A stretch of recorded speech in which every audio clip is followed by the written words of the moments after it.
దేశంలో రోజు రోజుకు పెరుగుతున్న వాహనాల సంఖ్య, అదేవిధంగా అదే తరహాలో పెరుగుతున్నటువంటి ప్రమాదాల నివారణ కోసం కేంద్ర రాష్ట్ర ప్రభుత్వాలు ఒక వినూత్న కార్యక్రమానికైతే శ్రీకారం చుట్టారు. అదే ఆటోమేటిక్ డ్రైవింగ్ టెస్ట్. గతంలో ఈ డ్రైవింగ్ టెస్ట్ మాన్యువల్గా ఉండేది. అధికారులు చూసి చూడనట్టు పోయినా చాలామందికి డ్రైవింగ్లు వచ్చాయి. ఆ తర్వాత కొంతమంది వారు నైపుణ్యాన్ని కూడా పెంచుకునేవాళ్ళు.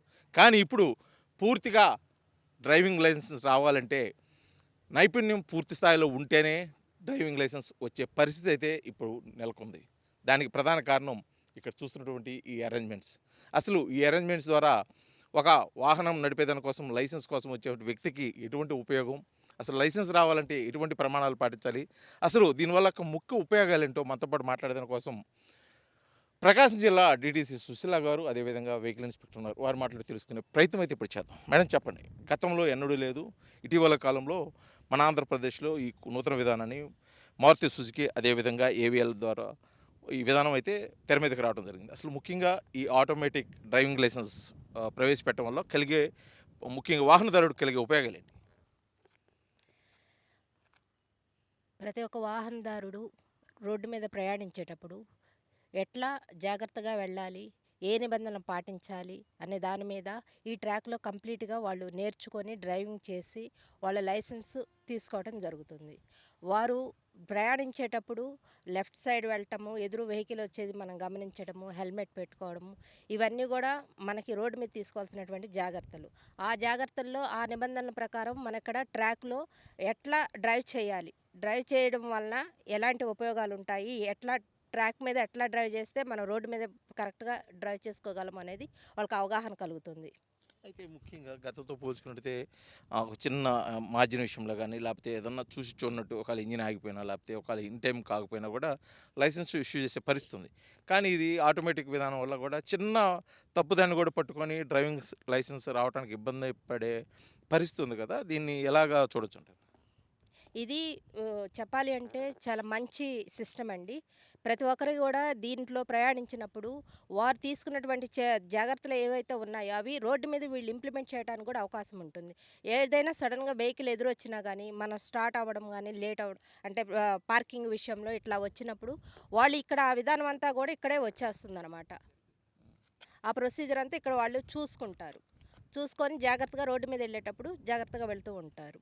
దానివల్ల నియమ నిబంధనలనేది ఖచ్చితంగా పాటించాల్సొస్తదనమాట. అంటే ఈ టెస్ట్ పెట్టేదానికోసం కూడా ముందు కొంత అవగాహన కార్యక్రమం ప్రజలకు తెలియజేయాల్సిన ఈ వ్యవహారం ఇవన్నీ ఉన్నాయి కదా!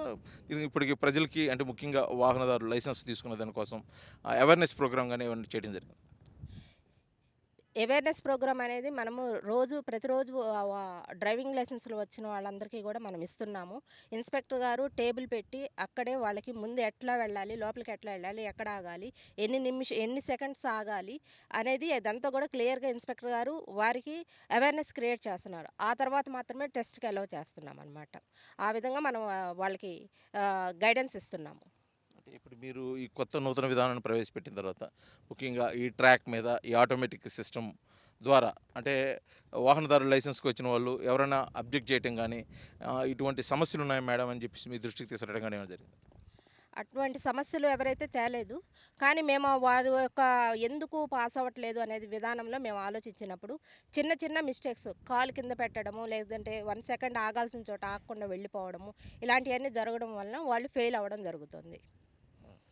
అదేవిధంగా ఇప్పుడు దానికి సంబంధించి పూర్తి ప్రికాషన్స్ అంటే డ్రైవింగ్ లైసెన్స్ కోసం వచ్చేవారి కోసం ప్రికాషన్స్ ఎటువంటి ప్రికాషన్స్ ఇస్తున్నారు? అసలు ఎటువంటి జాగ్రత్తలు తీసుకోవాలి? ముఖ్యంగా టైమింగ్ ఎలా ఉండబోతుంది? ముఖ్యంగా ఈ ఆటోమేటిక్ విధానము ఏ విధంగా ఆహ్, ఈ ప్రవేశపెట్టబోతున్నారు అనేది కూడా మనతో పాటు వెహికల్ ఇన్స్‌పెక్టర్ రామచంద్ర సార్ ఉన్నారు. వారు మాట్లాడి తెలుసుకునే ప్రయత్నం కూడా చేద్దాం. సార్ కొద్దిగా ఇటు తిరగండి. సార్ ముఖ్యంగా చెప్పండి, ఈ విధానం వల్ల గతంతో పోల్చుకున్నట్టయితే కొద్దిగా టఫ్ అని చెప్పేసి వాహనదారులైతే భావిస్తున్న పరిస్థితి. ముఖ్యంగా ఒక డ్రైవింగ్ లైసెన్స్ కోసం ఇక్కడికి వచ్చే వాళ్ళ కోసం మీరు ఒక మోటార్ వెహికల్ ఇన్స్‌పెక్టర్‌గా ఎటువంటి సూచనలు ఇస్తున్నారు? వాళ్ళకి ఎటువంటి గైడెన్స్ ఇస్తున్నారు ముందుగా? గుడ్ మార్నింగ్ అండి. యాక్చువల్‌గా ఈ ఆటోమేటెడ్ డ్రైవింగ్ టెస్ట్ ట్రాక్ మూలన గతంలో ఉన్న మాదిరిగా కాకుండా ఎవరైనా ఏ వ్యక్తి అయినా ఏ డ్రైవర్ అయినా సరే పరిపూర్ణమైనటువంటి నైపుణ్యం కలిగిన వ్యక్తికి మాత్రమే డ్రైవింగ్ లైసెన్సు ఈ యొక్క నూతనంగా ప్రవేశపెట్టిన ఆటోమేటిక్ డ్రైవింగ్ టెస్టింగ్ ట్రాక్ ద్వారా వస్తుంది. మనం ఏమనుకుంటామంటే డ్రైవింగ్ అంటే ఏం లేదు, కారులో కూర్చేసుకొని స్టార్ట్ చేసేసి సీట్ బెల్ట్ పెట్టేసుకొని క్లచ్ నొక్కి గేరేసి న్యూట్రల్ నుంచి రిలీజ్ చేయగానే ముందుకెళ్ళటం డ్రైవింగ్ అనుకుంటాం. కానీ ఏంటంటే డ్రైవింగ్ అనేది మనం రోడ్డు మీద ప్రయాణిస్తున్నప్పుడు మరి ఇతర రోడ్ యూజర్స్కి కానివ్వండి, లేదా వాహనదారులు కూడా వాళ్ళ యొక్క భద్రతను దృష్టిలో పెట్టుకొని ఇతర వాహనదారులకి అదేవిధంగా ప్రయాణికులకి ఎటువంటి ఇబ్బంది కలగకుండా మనం గమ్యస్థానానికి చేరుకోవడానికి ఉన్నటువంటి ఉపయోగం ఉన్న method is the driving. So జనరల్గా దీని మూలాన్ని ఏంటంటే మరి ప్రతిరోజు కూడా మన దేశంలో కానివ్వండి, రాష్ట్రంలో కానివ్వండి, జిల్లాలో కానివ్వండి వాహనాల సంఖ్య పెరుగుతుంది. వాహనాల్లో వస్తున్న టెక్నాలజికల్ మార్పులు కూడా చాలా విపరీతమైన మార్పులు చోటు చేసుకుంటున్నాయి. మరి ఇటువంటి పరిస్థితుల్లో ఏ డ్రైవర్ అయినా సరే పెరుగుతున్న టెక్నాలజీకి అనుగుణంగా వస్తున్నటువంటి సాఫిస్టికేటెడ్ వెహికల్స్కి అనుగుణంగా తన యొక్క డ్రైవింగ్ స్కిల్స్ని అప్గ్రేడ్ చేసుకుంటూ మరి డ్రైవింగ్ చేయాల్సిన పరిస్థితులు ఉన్నాయి. కాబట్టి కేంద్ర ప్రభుత్వం వారు, రాష్ట్ర ప్రభుత్వం వారు ఈ విషయాన్ని గుర్తించి దేశంలో కూడా ఎక్కడైనా సరే డ్రైవింగ్ లైసెన్స్ ఇచ్చే విధి విధానాలు ఉన్నటువంటి ఆర్టీఏ ఆఫీసుల్లో అన్ని డ్రైవింగ్ టెస్టింగ్ ట్రాక్స్ని కూడా ఆటోమేట్ చేసి తద్వారా మాన్యువల్ ఇంటర్ఫీరెన్స్ని కానివ్వండి, మాన్యువల్ బయాస్ని కానీ 0% చేసి కేవలం 100% పరిపూర్ణమైనటువంటి స్కిల్ ఉన్న వ్యక్తికి మాత్రమే డ్రైవింగ్ లైసెన్స్ వచ్చే విధంగా ఈ యొక్క ఆటోమేటిక్ డ్రైవింగ్ టెస్టింగ్ ట్రాక్ని డిజైన్ చేయడము తద్వారా రూపొందించడం కూడా జరిగింది. బట్ ఈ యొక్క నూతన విధంగా ప్రవేశపెట్టినటువంటి ఆటోమేటిక్ డ్రైవింగ్ టెస్టింగ్ ట్రాక్లో విపరీతమైనటువంటి ఉన్నత పరిమాణాలతో కూడిన ఒక మెథడ్స్ని కానివ్వండి లేదా ఒక ట్రాక్ని రూపొందించడం జరిగింది. మీరు ఇప్పుడు చూస్తున్నారు ఈ ట్రాక్లో దగ్గర 49 అనలిటికల్ కెమెరాస్ని పెట్టారు. ఈ అనలిటికల్ కెమెరాస్ మీరు ఆ స్తంభాలని గమనించినట్టయితే అవన్నీ కూడా అనలిటికల్ కెమెరాస్. ఒకసారి డ్రైవింగ్ చేస్తున్నటువంటి వ్యక్తి లేదా టెస్ట్కి వచ్చినటువంటి వ్యక్తి తను తెచ్చుకున్నటువంటి వాహనంతో ట్రాక్లోకి ప్రవేశించిన తర్వాత అతని యొక్క ప్రతి ఒక్క మూమెంట్ని కూడా నిశ్చితంగా గమనించడంతో పాటు అనలైజ్ చేసి అతను విధి విధానాల ప్రకారం నిర్ణీత ప్రమాణాల ప్రకారం at an instant point of time నిర్ణీత ప్రమాణాల ప్రకారం వాహనాన్ని నడుపుతున్నాడా లేదా అని చెప్పి జడ్జి చేసుకుంటూ ఒకసారి టెస్ట్ మొత్తం కంప్లీట్ అయిపోయిన తర్వాత మాకు రిజల్ట్ని ప్రకటిస్తుంది, పాస్ ఆఫ్ ఫెయిల్ అనేది. గతంతో పోల్చుకున్నట్టయితే ఈ పాస్ పర్సంటేజ్ కూడా చాలా మార్పులు వచ్చాయి. గతంతో 70 to 80% పాస్ పర్సంటేజ్ ఉండేది డ్రైవింగ్ లైసెన్స్కి వచ్చారు. కానీ ఇప్పుడు అది పూర్తిగా గణనీయంగా తగ్గిపోయింది అని అంటారు. అంటే ఈ మార్పు దేనికి సంకేతం అంటారు, ఏ విధంగా చూడొచ్చు అంటారు? అంటే డ్రైవర్లో ఉన్నటువంటి నైపుణ్యాన్ని పెంచడానికి ఇక్కడ ఈ ఆటోమేటిక్ డ్రైవింగ్ టెస్టింగ్ ట్రాక్లో పెట్టినటువంటి ప్రమాణాల మూలాన ప్రజలకి కొంచెం ఇబ్బంది కలుగుతుంది డ్రైవింగ్ లైసెన్సు పొందటంలో. కానీ వాళ్ళకి ఈ డ్రైవింగ్ టెస్టింగ్ ట్రాక్లో మనం ఏ విధంగా డ్రైవింగ్ చేస్తే ఉత్తీర్ణులం అవుతాము, అదేవిధంగా లైసెన్స్ వస్తుంది అనే విషయాల మీద మేము ఈ డ్రైవింగ్ టెస్టింగ్ ట్రాక్ పెట్టిన తర్వాత ఒక డెమో రూమ్ అనేది కంప్లీట్గా మేము ఎస్టాబ్లిష్ చేసాము. ఆ డెమో రూమ్లో కూడా అన్ని పిక్టోరియల్ రిప్రజెంటేషన్ కూడా ఇచ్చాము. వాడు ఏ డైరెక్షన్లో ఎక్కడ ఆగాలి, ఏ డైరెక్షన్లో వెళ్ళాలి, ఎప్పుడు ఆగాలి, టర్నింగ్లు ఎక్కడ ఉన్నాయి, అక్కడ మనం తీసుకోవాల్సిన జాగ్రత్తలు ఏంటి అని అన్ని పిక్టోరియల్ రిప్రజెంటేషన్ కూడా మేము డిస్ప్లే చేసాము. దాంతోపాటు కూడా మేము ప్రతిరోజు కూడా డ్రైవింగ్ టెస్ట్కి వచ్చేటువంటి అప్లికెంట్స్ని కూర్చోపెట్టి ఇక్కడ మనం ఏ విధంగా డ్రైవ్ చేయాలి, ఏ పాయింట్లో ఎటువంటి పరిస్థితులు ఉత్పన్నమవుతాయి, ఆ పరిస్థితులను మనం ఏ విధంగా అధిగమించాలి అని ఎగ్జాంపుల్స్తో సహా మేము చెప్పడం జరుగుతుంది.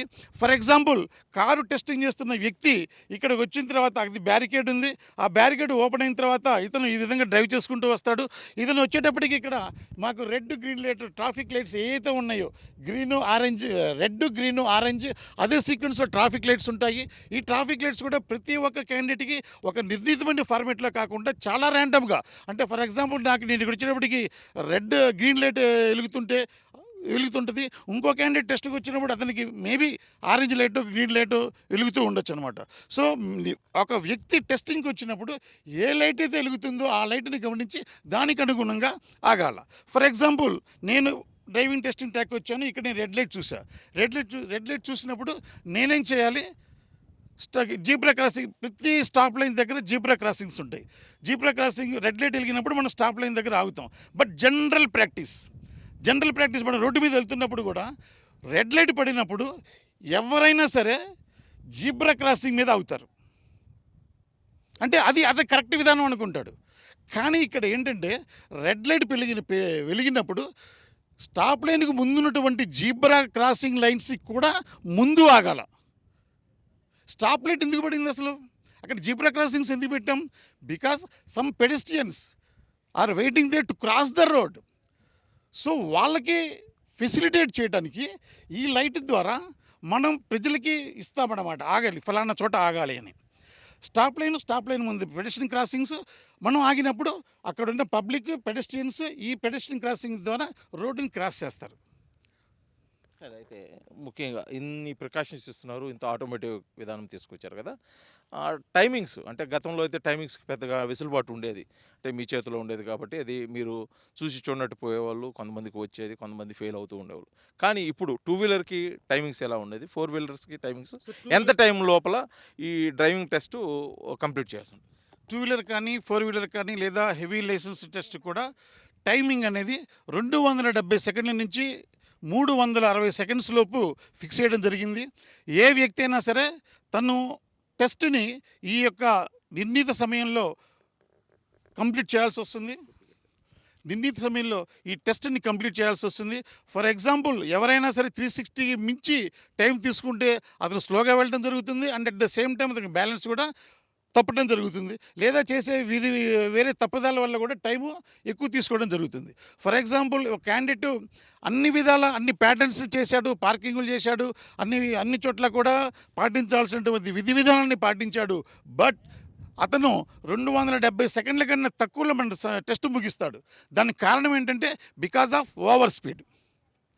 270 సెకండ్ల కన్నా సెకండ్ల లోపు కనుక టెస్ట్ని ముగిస్తే అది ఓవర్ స్పీడ్ మూలనని చెప్పి ఐడెంటిఫై చేసి సిస్టమ్ ఫెయిల్ చేయడం జరుగుతుంది. అయితే చివరిగా ఒక ప్రశ్న సార్, చాలామంది సుమారు ఒక 20-25 సంవత్సరాల అనుభవం ఉన్న డ్రైవర్లు కూడా, అంటే ఆల్రెడీ అతను డ్రైవింగ్ ఫీల్డ్లో ఉన్న అతను కూడా మొదటిసారిగా వచ్చి ఒక 4 సార్లు నుంచి 5 సార్లు 6 సార్లు కూడా ఈ ట్రాక్ మీద అతను ఫెయిల్ అయ్యాడని చెప్పేసి తెలిసిన సమాచారం. ఎందుకని ఫెయిల్ అయ్యి ఉంటాడు, అక్కడ రీజన్ ఏమంటుంది సార్?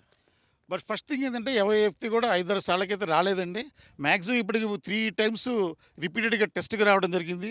దీనికి కారణం ఏంటంటే నేను చెప్పాను కదా, మనలో ప్రజలలో కానివ్వండి, వాహనదారుల్లో కానివ్వండి, డ్రైవింగ్ అంటే ఏం లేదు, బండి స్టార్ట్ చేసి ముందుకు తీసుకెళ్తాం వాహనాన్ని అనుకుంటున్నారు. కానీ ఈ వాహనాన్ని ముందుకు తీసుకెళ్లే విధి విధానాలలో ఇతర రోడ్ యూజర్స్ కానివ్వండి, అతర డ్రైవర్స్ కానివ్వండి, వాహనాలకు కానివ్వండి ఎటువంటి ఇబ్బంది కలగకుండా వారి యొక్క భద్రతని మనం మనసులో పెట్టుకొని వాహనాన్ని నడపడాన్ని మాత్రమే మనం డ్రైవింగ్ అంటాం. సో ఈ యొక్క it's a kind of skill. ఈ స్కిల్ అనేది ఒక్కో చోట ఒక్కో పాయింట్లో ఒక్కొక్క రకంగా ఉత్పన్నమవుతుంటుంది. ఇప్పుడు నేను చెప్పాను ఇంతకుముందు రెడ్ లైట్ వెళ్తే ప్రతి ఒక్కళ్ళు కూడా ఇమీడియట్గా ఆగుతారు. బట్ ఎక్కడ ఆగుతారు? పెడెస్ట్రియన్ క్రాసింగ్ మీద ఆగుతారు, which is against the law and which is against the very purpose of providing the pedestrian crossing. అంటే డ్రైవర్ ఏమనుకుంటాడు, స్టాప్ లైట్ పడింది, నేను ఆగాను, నేను సిగ్నల్ని ఫాలో అయ్యాను, రూల్ని ఫాలో అయ్యాను అనుకుంటాడు. కానీ అక్కడ చేస్తున్న తప్పేంది, పెడెస్ట్రియన్ క్రాసింగ్ మీద ఆగుతాడు. ఇది మీరు కూడా ఒకసారి మీరు వెళ్ళినప్పుడు కూడా అబ్జర్వ్ చేయండి. ప్రతి ఒక్కడు కూడా స్టాప్ లైన్ పడ్డప్పుడు పెడెస్ట్రియన్ క్రాసింగ్ మీద అసంకల్పితంగా అనుకోకుండానే ఈ యొక్క పెడెస్ట్రియన్ క్రాసింగ్ మీద ఆగుతాడు. అదేవిధంగా ఏమవుతుందంటే మనం ఏదైనా రైట్ టర్న్ తీసుకోవాలన్నా కూడా, మనం లెఫ్ట్ టర్న్ తీసుకోవాలనుకున్నా కూడా ఏమవుతుందంటే ఫస్ట్ లెఫ్ట్ టర్న్ తీసుకుందాం అనుకుందాం. ఫస్ట్ లెఫ్ట్ టర్న్ తీసుకునేటప్పుడు ప్రతి డ్రైవర్ కూడా ఆ వాహనాన్ని సాధ్యమైనంత తక్కువ స్పీడ్లోకి రిడ్యూస్ చేసుకొని ఆ లెఫ్ట్ సైడ్ రోడ్లో ఉన్నటువంటి లెఫ్ట్ సైడ్ రోడ్లోకి ఎంటర్ కావాల్సిన అవసరం ఉంటుంది. కానీ ఇది మనం గమనించాం. ఆల్మోస్ట్ లెఫ్ట్ సైడ్ రోడ్డు ఉన్నా కూడా మనం ఈ మెయిన్ రోడ్డు మీద ఏ స్పీడ్తో అయితే వెళ్తున్నామో అదే స్పీడ్ని కూడా ఆ లెఫ్ట్ సైడ్ ఉన్న రోడ్లోకి అదే స్పీడ్తో ఎంటర్ అవ్వడానికి ప్రయత్నిస్తాం. దీని మూలన ఏమవుతుందంటే ఈ స్పీడ్ పెరగటం వలన అక్కడ రేడియస్ ఆఫ్ టర్నింగ్ ఎక్కువ అవటం వలన మనం ఈ రోడ్డుని క్రాస్ చేసుకొని ఆ లెఫ్ట్ సైడ్ ఉండే రోడ్లో లెఫ్ట్ సైడ్ రావడానికి బదులు ఈ యొక్క రేడియస్ ఆఫ్ టర్నింగ్ ఎక్కువ అవటం వలన మనం ఆ లెఫ్ట్ రోడ్లోని రైట్ సైడ్లోకి ఎంటర్ అవుతాం, అంటే అటువైపు వెళ్తాం అన్నమాట. కానీ ఆ రోడ్లో వచ్చే వాహనదారులకి అది లెఫ్ట్ సైడ్ రోడ్డు. సో వాహనాలన్నీ అటువైపు రావడానికి ప్రయత్నిస్తాయి. సో మనం ఈ విధంగా టర్నింగ్ తీసుకున్నప్పుడు ఎదురుగా వస్తున్న వాహనాన్ని గుద్దుకొని ప్రమాదం జరగడానికి అవకాశం ఉంటుంది. ఇది దేశంలో పెరుగుతున్న వాహనాలు, వాటి వల్ల కలుగుతున్న ప్రమాదాలు నివారించేదానికి భాగంగా, ముఖ్యంగా రోడ్ సేఫ్టీ కార్యక్రమంలో భాగంగా ఈ నూతన ఆటోమేటిక్ విధానం తీసుకురావడం జరిగింది. అది పూర్తిగా కూడా కంప్యూటరైజ్డ్, మానవ తప్పిదం ఎటువంటివి లేకుండా పూర్తిగా సంస్థ వాళ్ళు ఏర్పాటు చేసిన ఒక కెమెరా ద్వారా ఏ టర్నింగ్, ఎక్కడ వెహికల్ ఏ విధంగా ఉందనేది పిన్ టు పిన్ కంప్యూటరైజ్ తెలియజేస్తూ ఆర్టీఏ యాక్ట్ అంటే ఆర్టీఏ చట్టాల ప్రకారం పరిమిత సమయం లోపల డ్రైవింగ్ టెస్ట్ పూర్తి చేసిన వారికే పూర్తి స్థాయిలో డ్రైవింగ్ లైసెన్స్ వస్తుంది. గతంలో మాదిరిగా ఎటువంటి తప్పిదాలకైతే అవకాశం లేదు. ఇది రానున్న రోజుల్లో మంచి ఫలితాలను కూడా చూపిస్తుంది. ఖచ్చితంగా దీనికి ముందుగానే సిద్ధపడి వాహనదారులు డ్రైవింగ్ లైసెన్స్కి వస్తే వాళ్ళకి ఎంతో ఉపయోగకరంగా ఉంటుంది. దీని మీద వస్తున్నటువంటి అపోహలు కూడా పూర్తిగా అవాస్తవం అని చెప్పేసి కూడా ఆర్టీఏ సిబ్బంది అయితే తెలియజేస్తున్న పరిస్థితి ప్రకాశం జిల్లా కేంద్రమైన ఒంగోలు నుంచి కనిపిస్తుంది. వీడియో జర్నలిస్ట్ లక్ష్మణ్తో శ్రీనివాస్, ఆర్టీవీ, ఒంగోలు, ప్రకాశం జిల్లా. తెలుగులో న్యూస్ కి ఫాస్టెస్ట్ యాప్ ఇప్పుడు టోటల్లీ న్యూ అవతార్లో జస్ట్ 5 seconds లో కంప్లీట్ న్యూస్. సోషల్ మీడియాలో ట్రెండ్స్ కి one stop solution. Live TV app voice search option తో ఇప్పుడే డౌన్లోడ్ చేయండి లేదా అప్డేట్ అయిపోండి. యాప్ లింక్ డిస్క్రిప్షన్ లో ఉంది.